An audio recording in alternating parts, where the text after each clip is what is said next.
Which villain was portrayed so well that you felt bad for them, or even rooted for them? There is one brief instant in The Dark Knight where I feel bad for Joker. The fairies didn't blow each other up, and he realizes that after everything they still weren't willing to do it. And you realize just how fucked up he is in the head when he breaks down just a tiny bit. He recovers immediately. Just a fantastic performance. I feel like this one is underrated, commonly overlooked at this certain point. People often cheer for this Joker just because of Heath Ledger's brilliance, but this specific part of the movie is always overlooked and missed. One thing they never actually showed in that movie is that I always thought that he would have switched the detonators so that each boat would have their own. This way, any boat that was willing to kill the other would die themselves, and the other boat would be thought of as killers forever. Doofenshmirtz. Dude had a rough childhood. Parents neglected him and did not turn up to his birth. His only friend was Balloony during his childhood. Loki. The thing about Loki is, you can't be 100% sure it's not an act. He had one of the most interesting and intriguing story arcs of the MCU emo. And if you weren't rooting for him towards the end of Ragnarok, beginning of Infinity War, you have no heart. Yeah, I would have said Loki too. That boy just needs a hug. Heisenberg. Of course. Though that was only when I watched Breaking Bad for the first couple of times. Later on, I realized that he was just an egoistic asshole. I don't know if I'd call him a villain, but Draco Malfoy. Agreed. I actually started to feel bad for the whole family. They basically joined a cult because they thought, yeah man, we should be important and special. Then they proved their loyalty only to be pushed harder and harder as if they weren't committed, while others are just skimming by and left alone. It is clear by the end they want out, but they can't get out. At least Narcissa and Draco. But even Lucius to an extent, because he is clearly a wreck at the end and doesn't want to go forward like this. In the end, Narcissa helps Harry in an effort to protect her own son, and while they don't fight, they walk away. Cowardly. Sure. Could they have switched sides and fought? Surely. But I still felt bad. They clearly got on over their heads and didn't know what to do because they didn't want to die, and their whole lives were wrapped up in this mess. And Draco. Jeez. He got dragged in by his parents. He didn't want to be a murderer. He didn't want to be a good guy either. But he didn't want all that. It's said that Mother's love saved the wizarding world. Lily's love saved Harry, who then saved the wizarding world. Molly's love took care of her children, Harry and Hermione. And Narcissa's love stopped her from ratting out Harry so that she could get to Draco. All of these at one point are intertwined throughout the series. Azula. Didn't root for her, but damn, that last episode was emotionally heartbreaking. Darth Vader.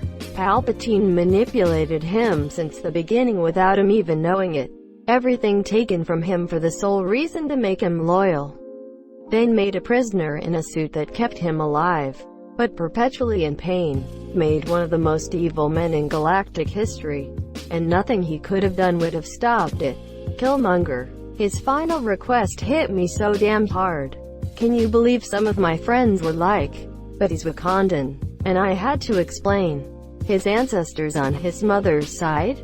His mother was from Oakland, so makes sense. Alfred Molina's Doc Ock in Spider-Man 2. You can tell they used his performance when creating his character for the recent PS4 game. One of the best superhero movies. That trilogy is underrated. They have rebooted it twice and I feel like the originals are still pretty easily the best. The Kingpin on Netflix's Daredevil. The writers gave him a pretty sympathetic backstory.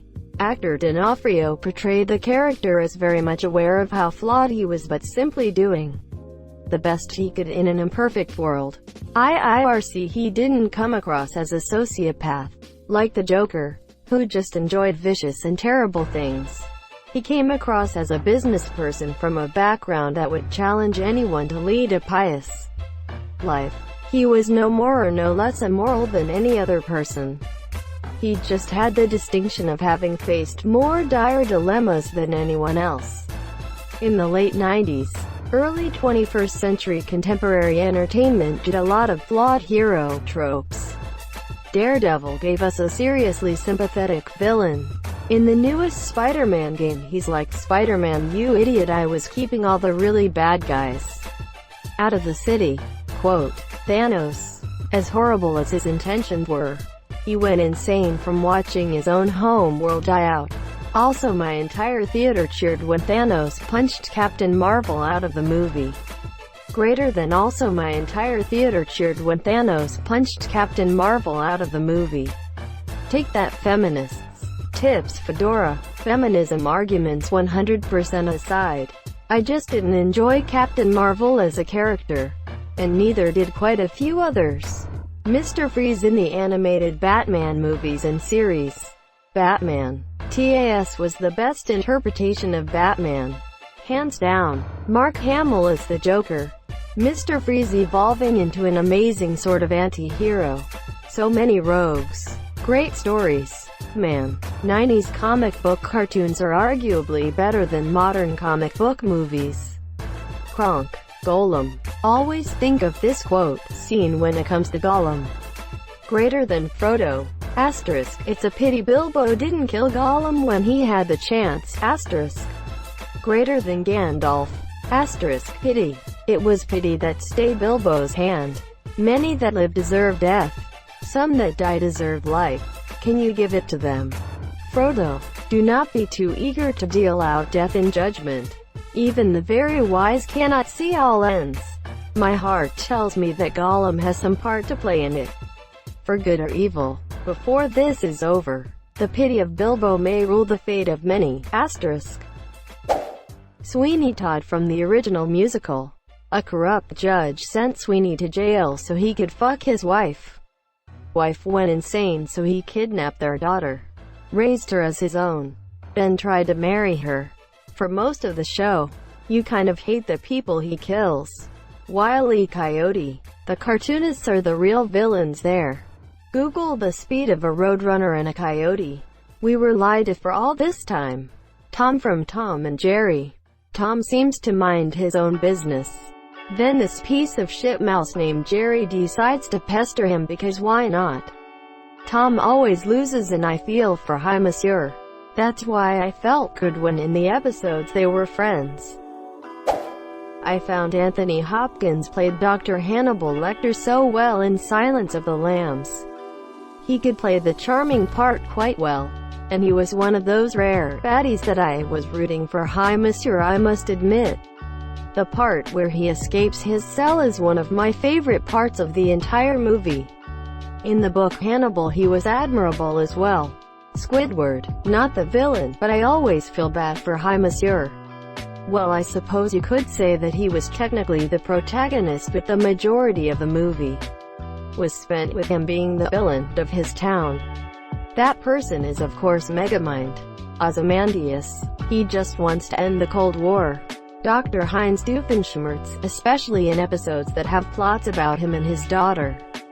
He had the worst childhood out of any villain. His parents didn't even show up for his birth. Kylo Ren, Ben Solo, also Loki. They're very similar characters. Cujo. He just wanted to be a good dog. There are many. Jim Moriarty. I honestly wished for him to make a comeback to the series. Honestly, one of the few times the bad guy seemed to be ahead of the goodies all the time. I didn't like that they turned him into a puppet of Sherlock's sister. He was a great villain until they stripped him of his agency. Silva from Skyfall. Betrayed by the person he trusted most, tortured, protecting her secrets, and left to rot. In the movie Silva shows M what the cyanide capsule did to his mouth. What we see is nothing at all like what cyanide does. There's this theory I like that basically says that M switched his cyanide capsule with sulfuric acid, leaving him to brutally suffer more because of her. I respect Silva, even if he did destroy the DB5. According to M, he was going out of his way to jeopardize the lives of his teammates when he was working abroad, and trading Silva resulted in 6 agents who were previously captured being repatriated to the UK. Yes, it still feels kind of like betrayal though, doesn't it? I agree with them. And she said the Chinese were already on to him. But it still feels like betrayal. Because Silva and M were really close. Plus, Silva operated out of his breach. So M gives him up. But Inspector. Spoilers. M sends Bond to operate outside of his jurisdiction. I agree with them. But I understand Silva. Gould you caught on Star Trek Deep Space Nine. The progression of the character is such that you never know if you despise, relate, or downright like hi monsieur. I honestly believe he's one of if not the best TV villains of all time. Every time he starts to get a redemption arc, his own nature and anger at Cisco stops him from taking that final step. Boyd Crowder from Justified. I feel like the show really didn't get enough credit because the first season was so-so. The writing and casting for that series was truly on another level once you got past the first season. I loved the pair of them, but only one of them took the taking of a man's life seriously as something to be avoided. And it sure as shit wasn't Raylan Givens. Gerard Butler's character in Law-Abiding Citizen. Rooted for him the whole movie, and after seeing the ending never watched the movie again. Even though it was a great movie with a horrible ending.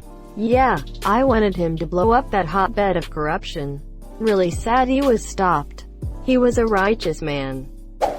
Zuko. Probably my first crush. And that old woman who learned to control people's bodies through their blood. IDK what she was called, but she was kinda cool. Hama, I think. Satan. How did he go from being God's rational lead prosecutor against the human experiment in the Book of Job, arguably more clear-headed than God himself, to being a punching bag? Of course I feel for the guy. He was doing his job. I would recommend reading Memnick the Devil by Anne Rice.